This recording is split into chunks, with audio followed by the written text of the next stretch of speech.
Next presentation is L3 image sensor fusion system. A 3-channel image fusion system.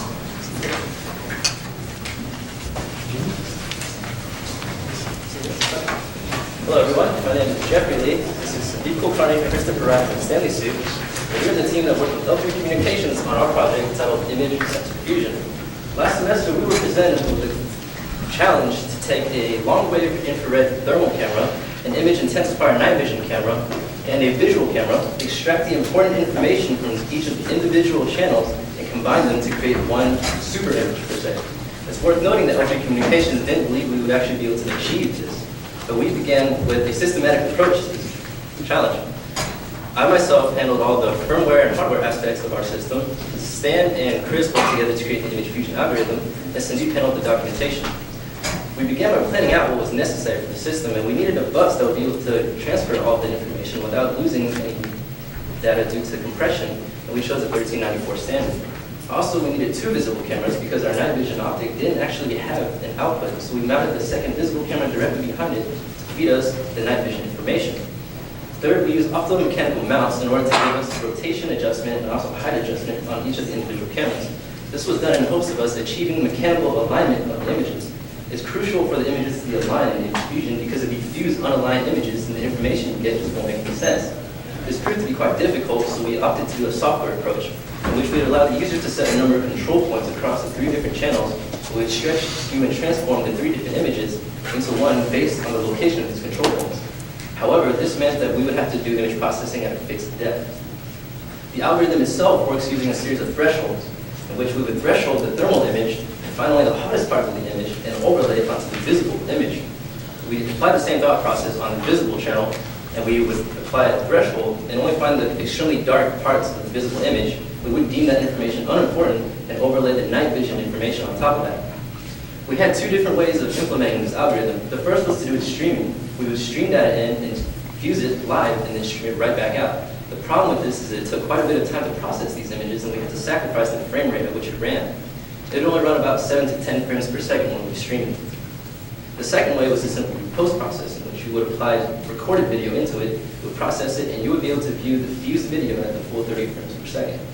The graphical user interface that we designed would allow you to set the thresholds at which you would extract information from either the thermal or night vision information, and also control the intensities by which it would be displayed. In the end, we were able to meet all the goals presented to us by Telecommunications, and also successfully achieve image sensor fusion in 3 different modalities. Any questions?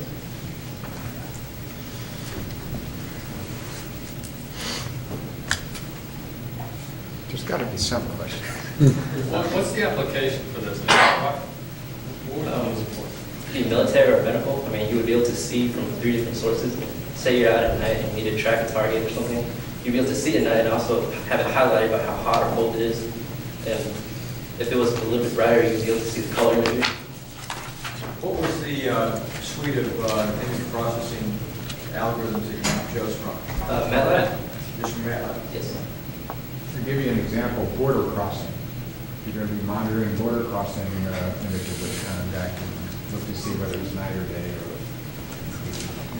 And we're hoping that the technology would go even further into medical to where they can view like x-rays and as well as MRIs or anything else like that, because sometimes you have certain things inside of one type of view or one type of sensor that you don't have inside of another, and doctors have problems viewing all of that and giving a correct diagnosis. So if this was fused into one image, then it makes it a lot easier to diagnose properly instead of making multiple trips and hearing the bad news and finding out from another doctor that bad news didn't really happen, there's something else that's bad and all this other stuff in between.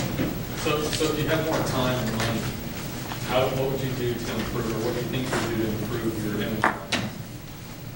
Well, personally, we all came together and thought that it would be really great to have one particular advanced, I guess you could say, algorithm and filter system to where you can plug in almost any type of camera, whether it's LWIR or SWIR or anything else like that, and it's able to detect and create threshold images and get out any type of necessary feed that you have from it. So that would be the number one that we really would like to see going further. Name one thing that you got as feedback from Senior Design 1 that you addressed in Senior Design 2. Well, we definitely explored what MATLAB is capable of. Yeah. And senior design one, well, we, What was the harshest comment you got from Senior Design 1? We need to do more work. yeah, we didn't have enough, and we really didn't have the, We didn't have the equipment Equipment, at the time. yeah. They- That's the main reason. Like, they gave us the equipment in December, and while we understand, we could have developed some algorithms to be able to move further when we got those. It is harder to do the testing without them.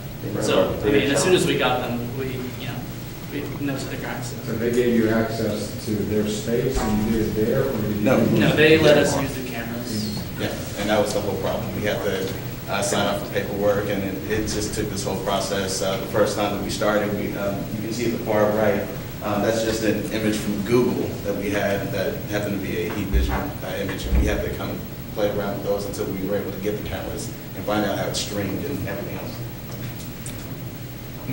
Question?